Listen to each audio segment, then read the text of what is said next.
Meus irmãos, a paz do Senhor Jesus, pastor Anderson, passando aqui para darmos início a mais uma aula teológica, né? Quem tem nos acompanhado aí, assistiu a primeira aula, a segunda, e hoje já estamos na terceira aula do ensino básico de teologia, matéria educação cristã. Então você que não pegou a primeira, que não pegou a segunda, corre lá no YouTube, tá? As aulas estão disponíveis lá, tá bom? Aqui no YouTube, as aulas estão disponíveis aqui no YouTube, tá?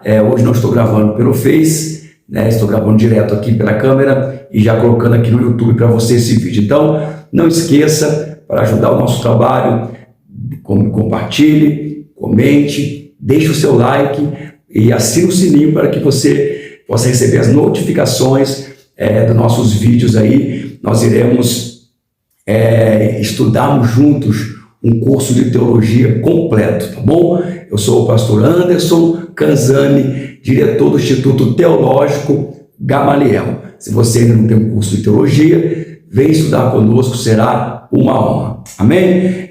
Ontem nós estamos estudando, dando continuidade hoje, a misteriosa pedagogia de Deus, onde fala de homens, né, que não só receberam, mas também fizeram discípulo, né, discipularam outras pessoas, porque a maior finalidade da igreja é essa, ide, é uma ordem imperativa do nosso Senhor e Salvador Jesus Cristo, ide e fazei discípulos, amém? Então, falamos de Paulo, falamos de alguns personagens bíblicos, hoje vamos falar de Filipe, né? Naquela experiência maravilhosa que Filipe teve ao evangelizar aquele eunuco.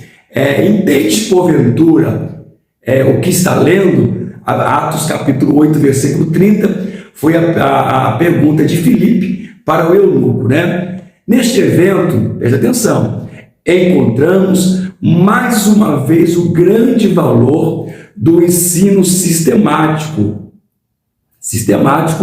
da palavra de Deus. No texto em foco, o partido presente, no original grego, indica que Filipe esperava uma resposta negativa, e foi exatamente o que aconteceu. Quando Filipe pergunta ao eunuco, entende tu o que está lendo? Olha só a importância de nós, né, como conhecedores da palavra de Deus, explicar com paciência, com calma a palavra de Deus, porque tem muita gente que às vezes lê a Bíblia, mas não entende, né? Aí a pergunta que nos vem aqui também, que não pode calar: como poderei entender se alguém não me ensinar, né? Foi a resposta daquele eunuco. Como eu vou aprender se não tem quem me ensine? Então muitas pessoas hoje, né, nos dias de hoje, estão como esse eunuco. Como eu vou aprender a palavra de Deus se não tem quem me ensina? Cadê os mestres? Cadê os professores? Cadê as escolas dominicais? Né? Nem todo mundo tem condição de ir para uma sala de aula. Nem todo mundo tem condição de fazer um curso teológico. Então é necessário que nós venhamos aprender para que possamos passar para outras pessoas. Uma situação lamentável na vida de muitos obreiros do presente século é o desinteresse, né? É o desinteresse no estudo da palavra de Deus. Vemos que muitas pessoas têm interesse por muitas coisas, mas estão esquecendo da palavra de Deus. E por isso, as pobres congregações sofrem. Há obreiros que, por falta de esforço do estudo da palavra, ocupa todo o tempo do culto, contando história para o povo, roubando, olha só, vou até marcar aqui, roubando o precioso tempo destinado ao ensino da palavra. Então, irmãos, a realidade que nós vivemos hoje é que muitas pessoas, principalmente os obreiros, os pregadores, certa feita eu trouxe um obreiro para pregar aqui na minha igreja, eu dei uma oportunidade para ele de 40, 50 minutos para ele pregar a palavra, né? E aí o determinado obreiro veio de pegar o microfone e começar a pregar a Bíblia, ou seja, aproveitar o tempo em que o povo estaria ouvindo a palavra.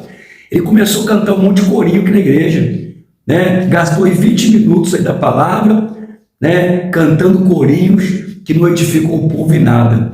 Então é uma responsabilidade nossa, como pregadores, como obreiros, como pastores, que quando for lhe dada a oportunidade para você pregar a palavra, não roube, né? Não roube o tempo da palavra contando história, enchendo linguiça. São os famosos enchedores de linguiça. Por quê? Porque, como já estudamos aqui nessa matéria, só pode ensinar, só pode dar aquele que tem alguma coisa para dar. Então vamos tomar cuidado com isso, né? Já outros que se contentam somente com a leitura da Bíblia e decoram um episódio do Velho Testamento e toma todo o tempo contando aquele fato ocorrido, como, por exemplo, a briga de Davi com o gigante Golias, a guerra de Israel com os filisteus, a vitória de Gideão sobre os medianitas, a abertura do Mar Vermelho, a briga de Sansão com os filisteus, e etc. Então, irmãos, tem pessoas que se prendem a um determinado texto. Claro, toda a Bíblia é importante. Já estudamos aqui que tanto o Antigo Testamento quanto o Novo Testamento são importantes, mas muitas vezes você fica preso em um texto histórico e as pessoas sequer entendem o que você está pregando, né? Então temos que tomar cuidado com isso. Decorar uma história do Velho Testamento e depois contar para a igreja é muito fácil, tá? O que não é fácil é descobrir os mistérios de Deus oculto, né? Oculto atrás das letras que lemos na Bíblia Sagrada. Então não adianta eu contar uma história que bonita, né? Dar ênfase na história, montar todo aquele plano de fundo, se eu também não conseguir entender, né, a exegese que é feita daquele capítulo, daquele versículo, para explicar ao povo, né? Porque uma história bem contada é bonito. Nós temos que trazer um entendimento, cada versículo, cada sentido da história, o significado histórico, geográfico, né? De repente ser uma história dentro de um estudo tipológico também. Temos que passar isso com clareza para que as pessoas possam entender, né, o que está sendo pregado, né? Ou seja, isso só será possível através de longos períodos de oração e de estudo da palavra de Deus. Ou seja, o estudo da palavra, né, sistemática, a palavra de Deus, ela tem que ser acompanhada com o quê? Com oração, com jejum, com consagração, para que Deus possa nos revelar aquilo que está ali por detrás daquele texto, né? Coisa linda. Amém? Regidos pela lei da inércia e do menor esforço. Muitos mestres estagnam na trajetória evolutiva da pedagogia sagrada, né? Então vemos muitos mestres aí, né, se aprofundado dentro da inércia, como eu já estou batendo aqui nessa aula toda, uma aula muito boa, um estudo muito bom para se falar sobre isso, né? Obreiros, pessoas que se dizem pastores, vivendo uma inércia, não estudam a Bíblia, não sabem nada da palavra de Deus, estão aí em frente de igrejas, né, ensinando o que para o povo. Então, irmãos, lamentavelmente, né? Então vamos lá. Se isso ocorresse no mundo exterior, onde a ênfase recai sobre o progresso e a melhoria contínua, e onde todos são obrigados a procurar aprimorar-se se aprimorasse sem cessar, muitas pessoas perderiam sua ocupação. Porém, nas igrejas evangélicas, os mestres bíblicos geralmente não são pagos. E isso talvez seja a grande razão do descaso, sendo talvez uma das circunstâncias adversas no seio da igreja. Seja como for, é lamentável que tantos indivíduos só se disponham a melhorar seus conhecimentos, seus métodos, a troco de um salário, né? Mas o que dizer acerca daqueles que passaram 4 anos em um seminário bíblico estudando e depois se estagnou, pensando que tudo que eles precisavam aprender já tinham aprendido? Quantos deles procuraram melhorar sua utilidade nas mãos de Deus de alguma forma objetiva e intensiva, né? Então nós vemos aqui que muitas pessoas logo após se formaram, fizeram o seu seminário, estudaram ali 4 anos numa faculdade e depois disso se estagnaram, né? Ou seja, tudo aquilo que ele aprendeu, ele não passa para ninguém. né? Então ele fica com aquele todo conhecimento contido ali, sendo que poderia estar ensinando, né? E muitas vezes se preocupa, né, somente com a parte financeira, tá? Não que isso seja pecado, não. Se você, né, se você estudou, se você tem vontade aí de montar uma escola teológica e você quer né, viver desse ofício, desse chamado, isso não é pecado. Mas não faça isso pensando só no dinheiro. Certa feita eu disse uma frase, né, para alguns pregadores, o seguinte: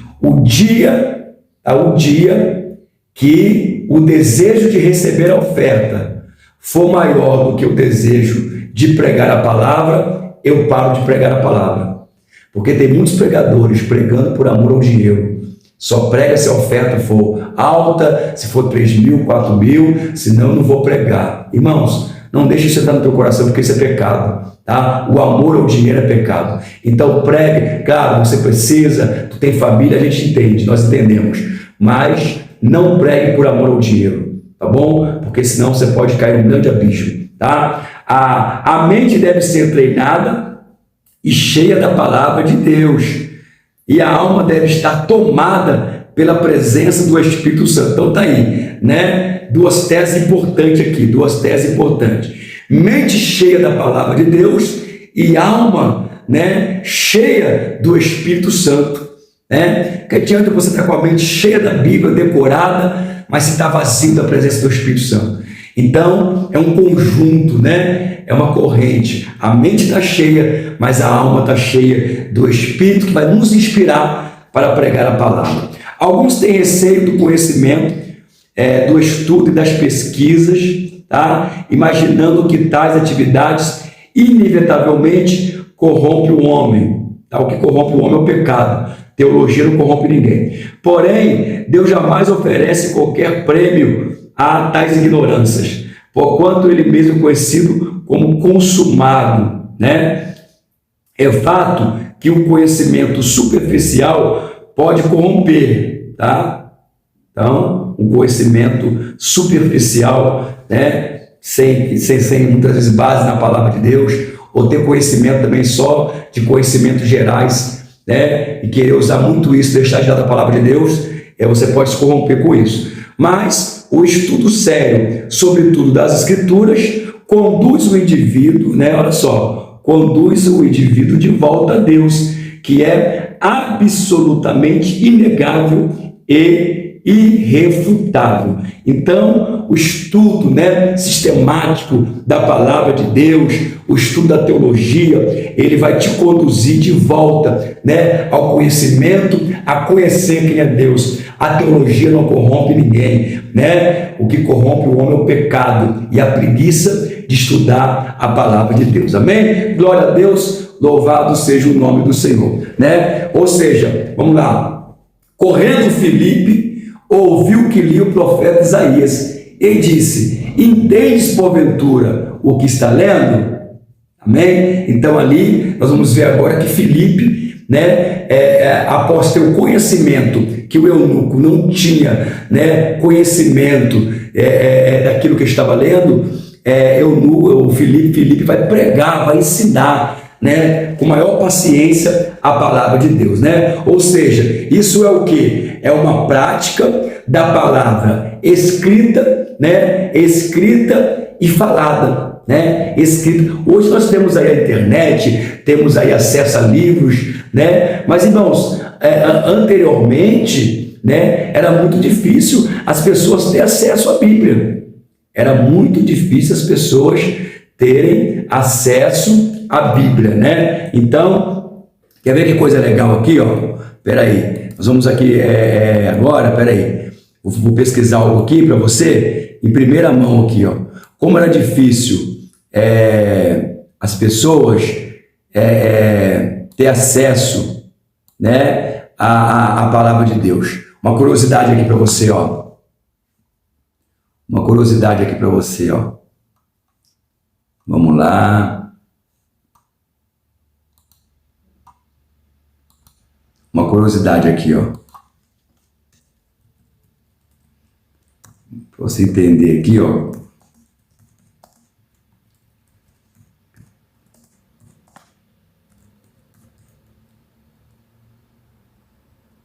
Vou pesquisar, tá? Esses dias comemoramos aí o Dia da Bíblia, né? Olha aí, ó, tá? O trabalho da primeira Bíblia, né? Começou em 1455, tá? Dia 23 de fevereiro de 1455, demorou 5 anos, tá? Demorou 5 anos, tá bom? Então, olha aí, no ano, né, que começou, né, a ser traduzida a Bíblia, né, chamada Bíblia de Gutenberg, né, também conhecida como a Bíblia de Vasari, né, ou Bíblia de 42 linhas, tá? Então as pessoas antigamente, né, elas tinham a produção da Bíblia começou em 1450, então demorou 5 anos para se produzir, né, a primeira Bíblia. Então você vai ver que as pessoas não tinham, né, não tinham acesso como nós temos hoje a palavra de Deus. Então está aí a importância, né, está aí a importância de nós, né, ensinarmos aí a palavra de Deus, tá bom? Foi o que Filipe fez. Vamos dar continuidade aqui, ó. A mensagem estava guardada de forma escrita, tá?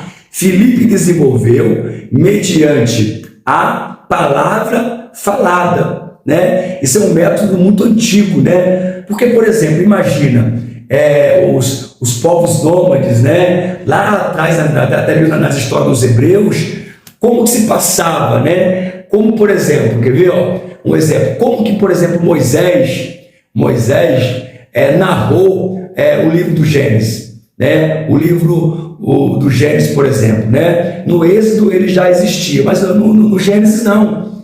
Então, como que essas mensagens chegaram até Moisés? Através, né, da revelação do Espírito Santo, através de Deus, né? E através da palavra falada, né, de geração em geração, de pai para filho, né? Então os pais se reuniam e passavam as histórias, contavam as histórias, né, de geração em geração. E foi assim que essas mensagens bíblicas, que essas histórias chegaram até Moisés, para que o mesmo pudesse escrever, né, lá o Pentateuco, principalmente o livro do Gênesis. Olha que interessante. Tá bom? Então, a mensagem estava guardada de forma escrita. Filipe desenvolveu mediante a palavra falada, e essa combinação salvou uma alma, né? Então você vê que Filipe ali, através dessa metodologia de palavra falada, conseguiu ganhar uma alma para Jesus, né? É importante ensinarmos oralmente, também é importante contarmos com fontes, né, em forma de escrita, das quais muitas ideias possam ser obtidas para ensinarmos. Laboram em erro aqueles que não sentem necessidade de aprender da parte de outros, sem importar-se a instrução é recebida em forma oral ou é proveniente de fontes escritas, né? Então é muito importante você ter um entendimento que você precisa aprender também com outras pessoas, você ter fontes. E nunca esquecer, irmãos, de citar a fonte que você aprendeu, né? É muito importante você passar quem trouxe para você esse conhecimento, né? Consideremos a necessidade de que você tem de desenvolver a sua mente, tá? Nos livros, sobretudo, aqueles que expõem as Escrituras podem ajudá-lo a desenvolver sua mentalidade espiritual, a mais rica de todas as possessões. Aqueles que se orgulham daquilo que Deus lhe revelou não devem desprezar o que Deus tiver revelado aos outros. Amém? Então, isso chama-se humildade, em reconhecer que não só eu e nem só você tem um conhecimento, mas tem outras pessoas que conhecem muito mais do que nós outros. Amém? E temos que ter humildade para reconhecer isso, tá? Quer isso seja expresso verbalmente ou preservado em forma escrita. O poder e a influência da literatura de todas as espécies para o bem ou para o mal tem sido repetidamente né, comprovados na experiência humana. Por que haveríamos de desprezar esse fator? Por que haveríamos de negligenciar esse poder? Os filósofos epicurreus da Grécia antiga tinham carradas de razão quando salientavam a importância dos prazeres mentais acima dos físicos. A mente treinada e cheia de pensamentos dignos, tá? E mais particularmente ainda de pensamentos divinos, né? Que coisa linda, né? Quando uma mente é cheia das coisas de Deus, né? Concede aos seus possuidores, né, uma alegria que poucos são capazes de conhecer e apreciar. Olha que frase legal, ó. A mente treinada e cheia de pensamentos dignos e, mais particularmente ainda, de pensamento divino, concede aos seus possuidores uma alegria que poucos são capazes de conhecer e de apreciar. Amém, irmãos? Amém? Deixa eu desligar aqui, tem alguém aqui me ligando. Isso. Amém? Então, ó, por isso o maior de todos os mestres disse, tá? Conhecerei a verdade e a verdade vos libertará. Quem disse isso? Quem disse isso? Responda aí quem disse essa palavra. Conhecereis a verdade e a verdade vos libertará. João 8,32. Quem disse foi o nosso Senhor e Salvador Jesus Cristo. Amém? Por isso o maior de todos os mestres, né? Jesus disse essa frase. Amém? Filipe era um obreiro preparado, portanto, conhecia muito bem aquilo que fazia, tá? O ministério divino oculto atrás da letra escrita estava para além do entendimento do eunuco, mas Deus se utilizou de um homem preparado. Qual é o nome desse homem? Filipe, para executar a sua pedagogia. Amém? A maior pedagogia é a pedagogia de Deus. É isso que nós estamos estudando. A maior pedagogia, o maior ensinamento é o ensinamento de Deus. Amém? Revisão geral. Fazer uma revisão aqui rápida, geral. Presta atenção. Se você não pegou ainda a aula número 1, a aula número 2, tá? Pega aí, tá bom? Lá no YouTube, Pastor Anderson do Cajado Oficial, tá bom? Tem aí as aulas aí no meu canal, tá? Mas não se esqueça, deixa o seu like, compartilha, né? Ativa aí o sininho da notificação para você receber novos estudos da Palavra de Deus. Vamos lá. O que nós aprendemos até agora? Na aula 1, na aula 2 e agora na aula 3. Vamos lá. Aprendemos que o vocábulo, né? Tá? Vem do latim educatione, ou seja, educação, vem do latim educatione. Aprendemos também que não devemos nos preparar, né, para a morte, mas sim para a vida, porque é o corolário, presta atenção, é o corolário da vida, ou seja, tá? Temos que se preparar para a vida, porque é o corolário da vida, e que o morrer é o eco do viver. A morte não nos faz o que a vida não nos fez, né? Interessante. Aprendemos ainda que ninguém será na eternidade o que não foi na atualidade. Olha só que interessante. Que frase legal, irmãos. Você nunca será na eternidade aquilo que você não foi na atualidade. Olha, grande frase. Vou marcar aqui. Anote aí, tá? Na sua apostila. Estudamos também nessa lição que os hebreus eram obrigados a educar os seus filhos desde muito cedo. Vimos ainda que nos tempos de Jesus, a criança aos 5 anos de idade, tá, deveria aprender uma síntese substancial da lei mosaica, tá, compreendida no capítulo 5 e 6 de Deuteronômio, bem como o Gran Halel. Gran Halel, o que é o Gran Halel? É o Salmo 113 e o Salmo 118. Bem, aprendemos também que aos 6 anos de idade, a criança era introduzida numa espécie de jardim de infância, sendo acompanhada por um pedagogo, onde ela aprendia as primeiras letras, gravando as letras com um estilete de ferro numa tabuinha com uma camada de cera. Que interessante, né? Muita coisa boa, irmãos. Teologia é uma maravilha.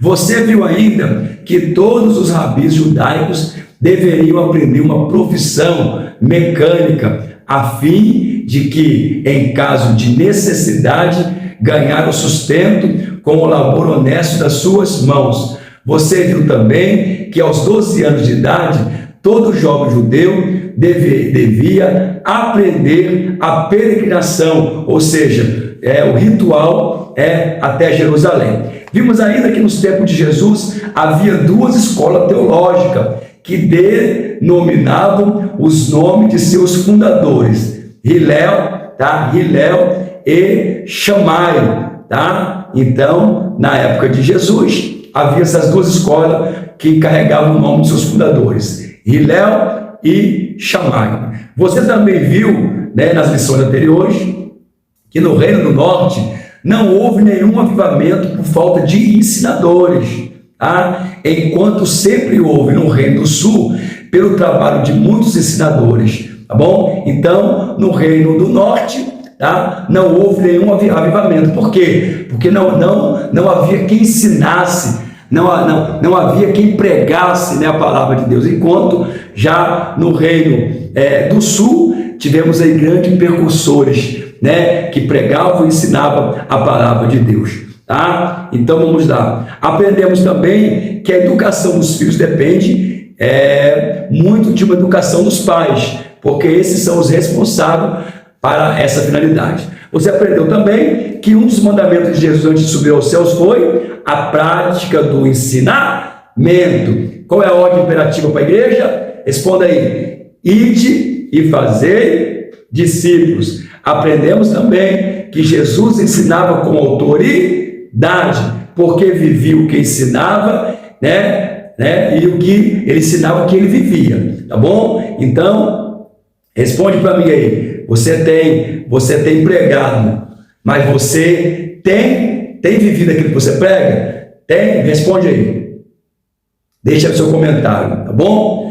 Vimos ainda que o rei Josafá treinou 16 príncipes, jovens, e os enviou à cidade de Judá para desfazer a influência da idolatria deixada pelo seu pai, que o antecedia. Vimos ainda que a reforma de Esdras, uma das reformas mais importantes da Bíblia, é chamada de Escola Bíblica de Esdras, porque ele lia e também explicava. Aprendemos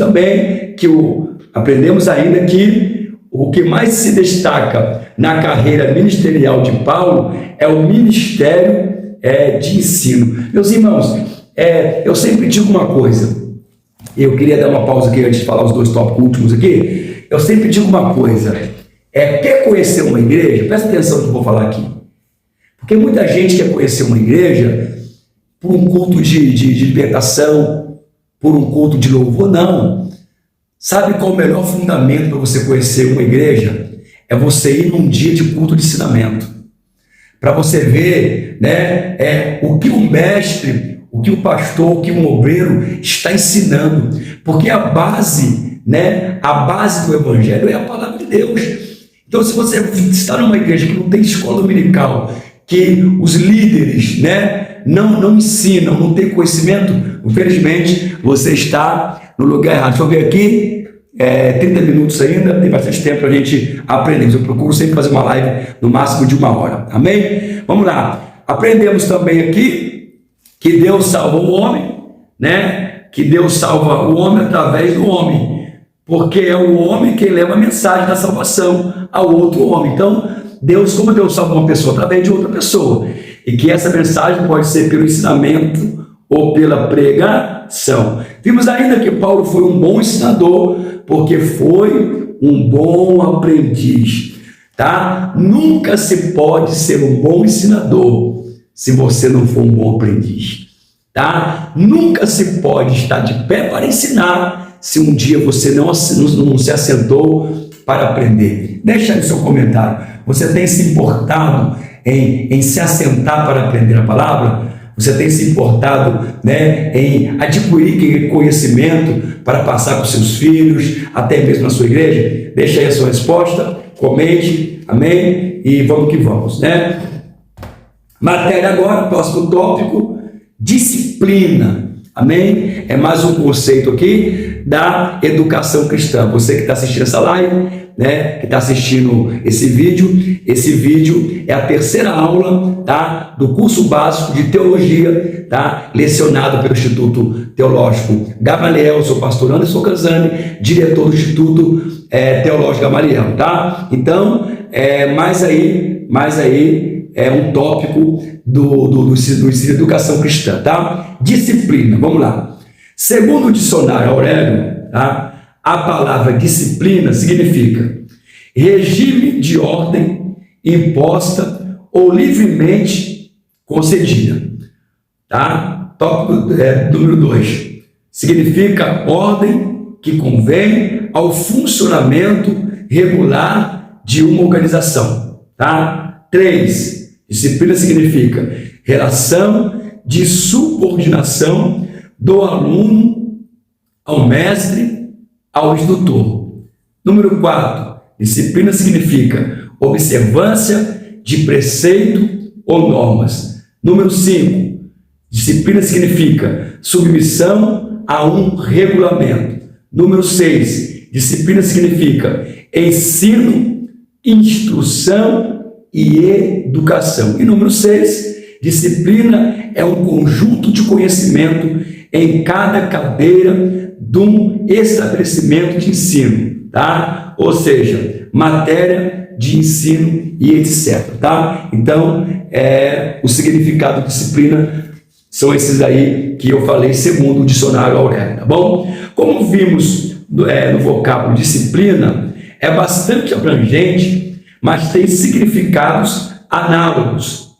No entanto, o nosso estudo sobre a disciplina é voltado para a educação cristã. O homem que quiser sorver os profundos mistérios de Deus, contidos da Bíblia Sagrada e nos ensinamentos de Jesus, precisa ele passar necessariamente, ou seja, é preciso ele passar, se faz necessário, por uma disciplina orientadora. Temos que sentar para aprendermos. Temos que frequentar a sala de aula, temos que fazer um curso básico, um curso médio, um curso bacharel, um doutorado, um mestrado. Se aprofunde, né? Não tenha preguiça de estudar, tá? Não fica aí preso no versículo dos preguiçosos. Qual é o versículo dos preguiçosos? Abre a tua boca que eu encherei. Preste atenção, o Espírito Santo só vai te lembrar aquilo que você estudou, aquilo que você parou para aprender, tá? Claro que às vezes pode haver sim algumas exceções e o Espírito Santo trazer à tua mente, tudo bem, mas, né, isso não é regra. Tu tem que estudar, tu tem que aprender a palavra de Deus, amém? A palavra disciplina suscita sentimentos desagradáveis da mente de muitas pessoas. Para muita gente, disciplina é sinônimo de sacrifício, sofrimento e renúncia.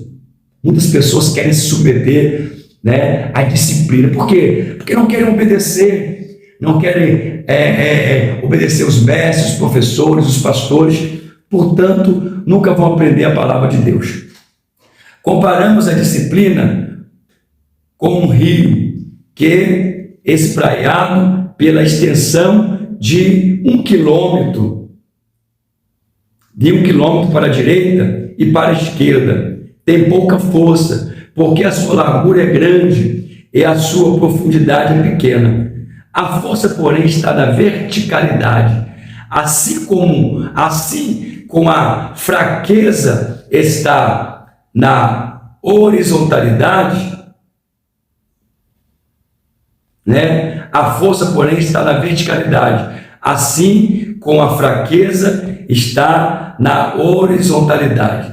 Se estreitarmos as margens desse rio entre 2 paredões de ferro e cimento, até acusar apenas 100 metros de largura, será muito maior a sua força, porque a sua profundidade cresceu, na razão que a sua largura decresceu. Ou seja, uma metáfora aqui, que o conhecimento, né, pode ser comparado a um rio muito largo, de 100 metros para a direita e 100 metros para a esquerda, com pouca profundidade. Então, ou seja, ele é muito largo, mas tem pouca profundidade. Mas se nós pegarmos e montarmos dois paredões, um da direita e um da esquerda, tá? E invertemos os valores, suponhamos que colocamos aí 50 metros de profundidade e estreitamos esse rio para 2 metros. Ou seja, né, muito maior será a sua força e a sua correnteza. Coisa interessante, né? Tem gente que tem, né, muito conhecimento e pouca profundidade. Coisa interessante, né? Linda essa metáfora aqui. Amém? E se conseguirmos reduzir o volume de água a 140 metros de largura, será irresistível a força das suas águas, agora transformadas em impetuosa cachoeira, capaz de mover poderosas máquinas. Tá? O que ele quer dizer com isso aqui? Que a profundidade do ensinamento é capaz de mover e de romper qualquer barreira. Amém? Como foi que essa mesma água, tão fraca a princípio, adquiriu tamanho e força? Unicamente pela disciplina, pela compreensão do seu volume em pequeno espaço. Submetemos o rio a uma espécie de sacrifício, de renúncia e concentração. Olha só, né? Para adquirirmos conhecimento, temos que nos sacrificar, temos que renunciar, né? E temos que ter concentração. Então está aqui, ó, 3 aspectos, né? 3 tópicos para que possamos adquirir um grande conhecimento. Primeiro, sacrifício, depois renúncia e depois concentração. Repita comigo aí, né, em alta voz. Para adquirirmos grande conhecimento, precisamos nos sacrificar, precisamos renunciar e precisamos nos concentrar. Amém? E a sua inércia, né, estática de ontem se converteu na atividade dinâmica de hoje. Ou seja, quando você vive esses 3 tópicos aqui, ó, sacrifício, renúncia e concentração, essa inércia, né, estática que você vivia no passado, parado, né, vai se transformar numa dinâmica, né? Ou seja, o seu passado de ontem vai se transformar numa dinâmica de hoje. E você vai aprender, vai ser um grande mestre, né, na palavra e no conhecimento das coisas e no ensinamento de Deus. Amém? No princípio da disciplina parece matar ou diminuir a vida. Parece ser um empobrecimento e não um enriquecimento da vida humana. E muitos principiantes desanimam nesse estágio inicial e voltam lá atrás, preferindo o suave comodismo das planícies à austera dinâmica das profundidades e alturas. Os que têm intrepidez de afrontar as dificuldades iniciais e tomar sobre si voluntariamente as renúncias necessárias, acabarão por verificar que a vida com estreita disciplina é incomparavelmente mais rica e fascinante do que a vida levada ao sabor de caprichos e das veleidades do momento. Provavelmente são poucas as horas de folga do homem de vida disciplinada, mas essas poucas horas superam em qualidade e intensidade todas as quantidades e extensidades das muitas horas ociosas do homem indisciplinado. O mais fino sabor da vida humana nasce da disciplina voluntariamente aceita e rigorosamente observada, a despeito de todos os caprichos e vaidades em contrário. Nessa disciplina fazem arte também uma rigorosa pontualidade e absoluta fidelidade aos compromissos assumidos. O homem disciplinado, né, ou a mulher, é austero consigo mesmo e indulgente com os outros. Não se perdoa facilmente a si mesmo a inflação do seu programa e nessa espontânea, e alta imposta austeridade é que ele encontra o inebriante elixir de uma perene serenidade e profunda suavidade. O homem disciplinado é um homem altamente seguro na realidade interna. Não pensa pela cabeça dos outros. Não age segundo a maioria. Olha que interessante. Tá? O homem disciplinado, o homem ou a mulher, é um homem ou uma mulher altamente seguro na realidade interna. Tá? Não pensa com a cabeça dos outros, não age segundo a maioria. Ou seja, toda pessoa disciplinada, ele tem o seu pensamento próprio, ele tem o seu pensamento baseado na palavra de Deus. Ele não vai para a cabeça dos outros, ele não pensa o que as pessoas pensam. Muito importante, não age segundo a maioria. Isso é sabedoria. O homem é aquilo que ele pensa no seu coração. Presta atenção, o homem é aquilo que pensa no seu coração. Tá? Quem pensa errado, vive errado. Quem pensa certo, vive certo. Olha para o teu coração aí agora. Tá? O que o seu coração pensa a seu respeito? Lembre-se, você é aquilo que o seu coração pensa. Quem pensa errado, vive errado. Quem pensa certo, vive certo. Ótima reflexão. Tá? Meu ignoto leitor, teus pensamentos só podem ser certos se você harmonizar o seu ser com o ser supremo. Olha só, tá? Meu caro leitor, você que está assistindo esse vídeo, teus pensamentos só podem ser certos se você harmonizar o teu ser, com o ser supremo que é Deus. Tua consciência é a luz de Deus em ti. Olha que interessante. A tua consciência é a lei de Deus em ti. Sintoniza o teu agir com o teu ser. Estará em sintonia com Deus. Vou repetir aqui, tá? Vou repetir aqui. Sintonize o teu agir com o teu ser, tá? E estarás em sintonia com Deus. A santidade da alma causa sanidade da mente e saúde do corpo. A plenitude espiritual transborda na vida material. Conhecereis a verdade e a verdade vos libertará. Amém? Duas frases muito importantes. A santidade da alma causa sanidade da mente e causa saúde do corpo. A plenitude espiritual transborda na vida material. Tá bom? A plenitude espiritual transborda na vida material. Então, quando você vive uma plenitude espiritual, quando você vive uma plenitude de Deus na tua vida, no teu ser. Pastor, como é que a plenitude chega ao ápice na minha vida? Quando eu, dentro de uma disciplina, voltando aqui, dentro de um sacrifício, de uma renúncia e de uma concentração, me dedico ao ensino, e a prática de aprender, a palavra de Deus. Olha que coisa interessante, amém? Guardou aí? Muito bom, essa matéria. Vamos estudar aqui mais uma disciplina. Já estamos aqui em 44 minutos de vídeo, amém? Vamos aqui à última disciplina, tá? E amanhã estaremos gravando a quarta aula, amém? Vamos lá.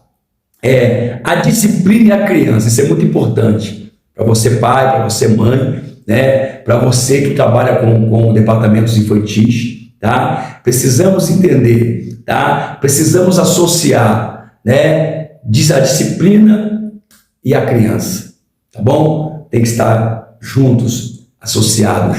Temos que disciplinar nossos filhos, nossas crianças, para que eles possam nos dar um futuro brilhante e serem futuros obreiros cheios do Espírito Santo. A estultícia, tá? A estultícia está ligada ao coração do menino, tá? Mas a vara da disciplina afugentará, tá? Dele, tá bom? Então vamos aqui, ó. Vamos aqui, pesquisar aqui, ó. Pesquisar aqui para você entender, tá? Ó, vamos pesquisar aqui, tá? Vamos aqui.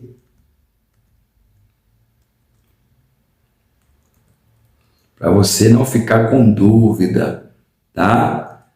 Não ficar com dúvida, tá bom? Vamos lá. Tá dizendo aqui, ó, a estultícia está ligada ao coração do menino. Então aqui, ó, o que é uma estultícia, tá? É um atributo, característica do que é ou se apresenta de modo, né, estúpido. Pode significar tolice, parvoíce ou também estupidez, tá? Então, olha, ou seja, a estultícia está ligada ao coração do menino, mas a vã da disciplina afugentará dele, tá? Então, tá aí o significado, né? Tem vários significados aqui. Estultice significa inércia, né? Asneira, algumas palavras aqui, um substantivo, tá bom? Então, estultícia, tá? Significa isso, tá bom? Provérbios 22:15. Na infância, presta atenção, na infância, o homem é autodeterminado pelos pais e pelos outros fatores alheios ao seu ser.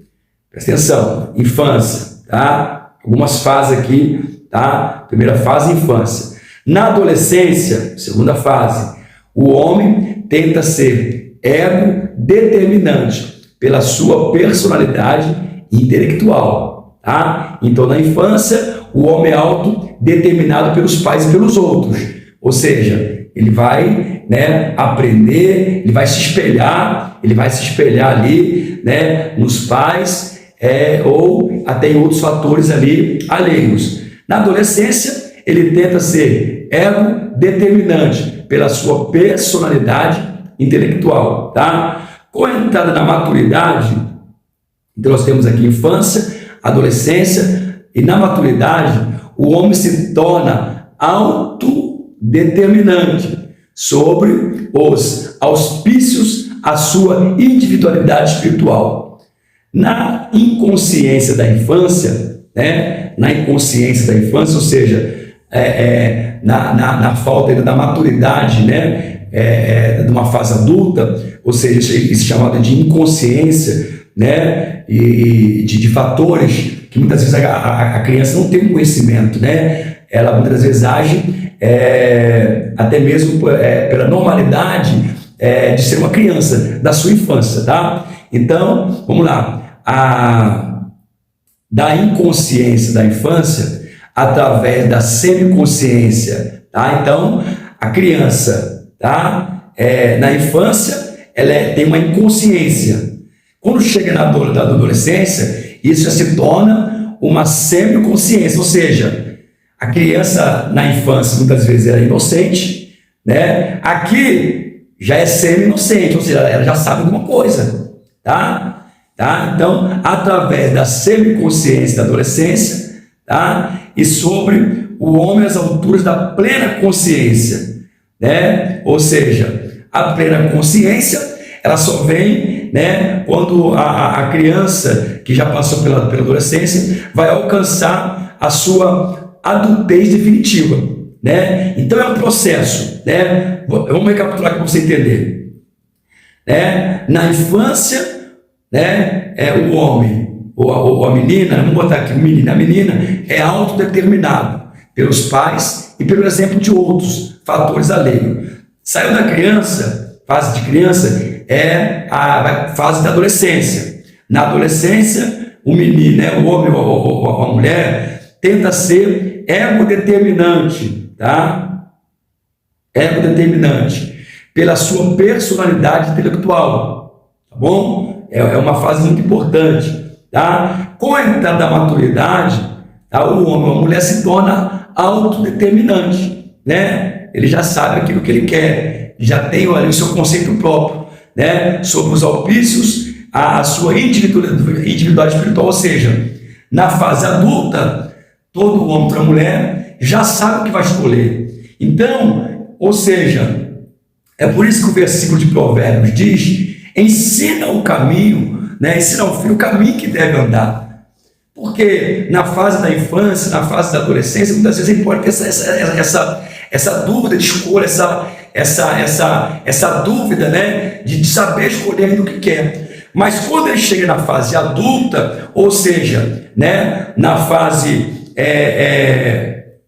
da plena adultez definitiva, ele vai com certeza escolher aquilo que lhe foi como base, aquilo que os seus pais o ensinaram, né? Então, por isso é importante, dentro da educação cristã, o ensino, a base que vem de casa, que vem dos pais.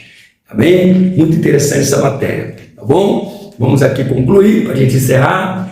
Esse processo, tá, ascensional é, sobretudo, visível no setor filosófico,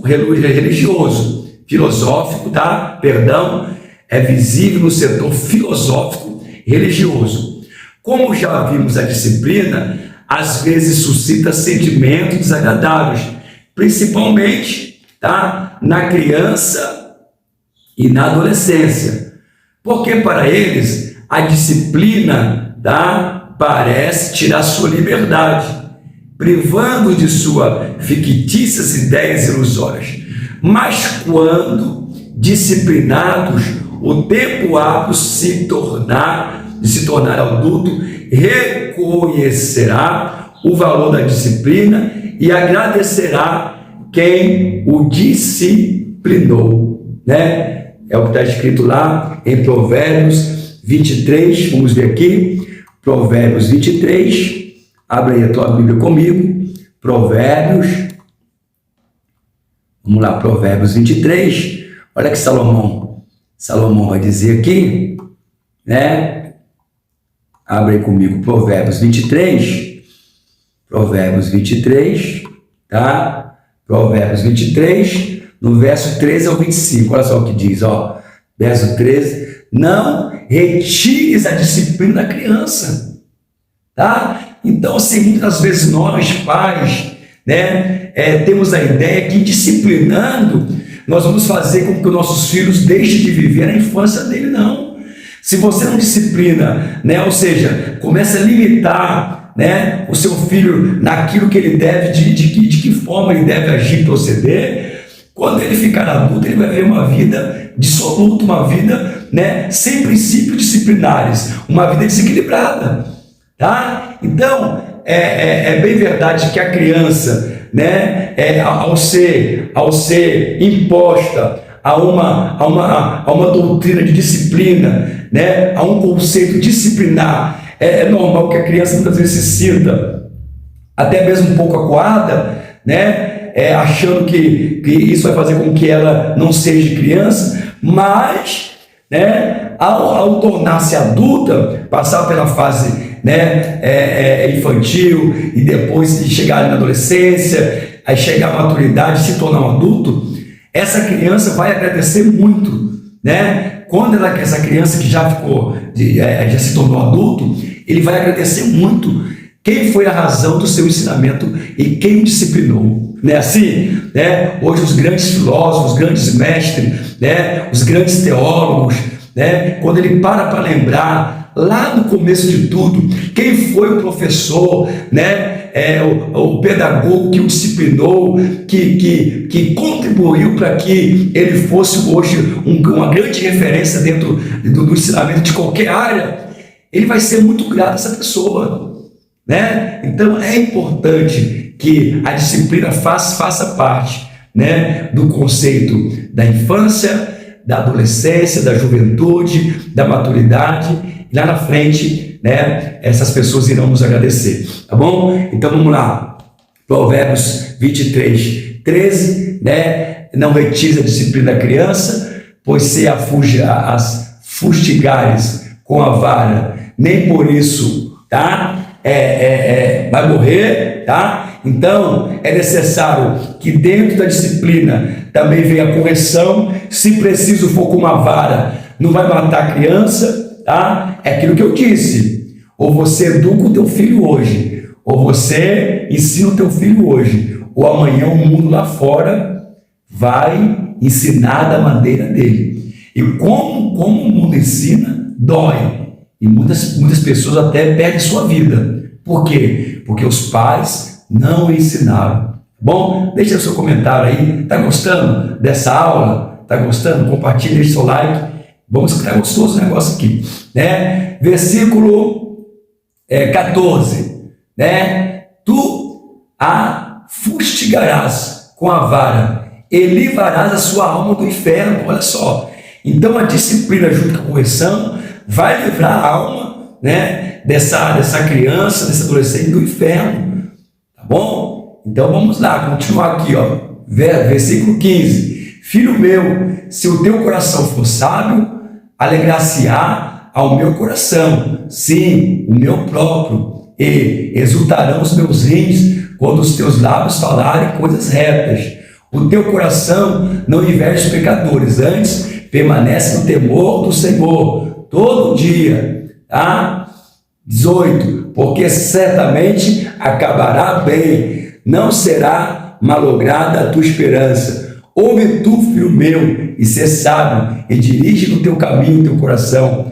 Não esteja entre beberrões de vinho, nem entre os comilhões de carne, porque o beberrão e o comilão acabarão na pobreza, e a sonolência os faz vestir-se de trapos.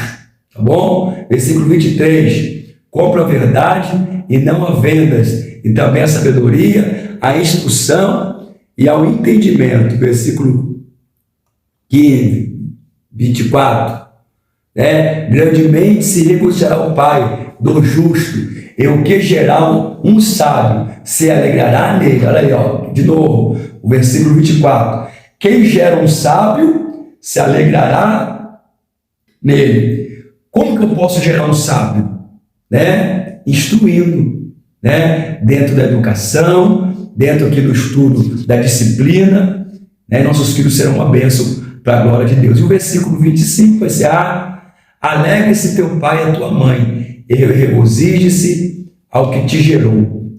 Tá bem? Então, todo esse processo que nós vamos parar aqui nessa aula, a próxima aula vai ser a quarta aula. Então, tudo aquilo que você ensinar o teu filho, tudo aquilo que você propõe ao teu filho hoje, na fase da infância, da adolescência, da juventude e da maturidade, quando o seu filho se tornar adulto e ele alcançar as suas metas, os seus objetivos, com certeza o teu filho ele vai ir até você e vai dizer: pai, mãe, muito obrigado pela base, muito obrigado pelo ensinamento, pela disciplina. E a Bíblia diz: não deixe de disciplinar o teu filho, e se preciso for, o corrija com uma vara. Amém? Deus abençoe. Chegamos ao final de mais uma aula. Daqui a pouco vai ter aí a quarta aula. Não esqueça, compartilha com alguém essa aula,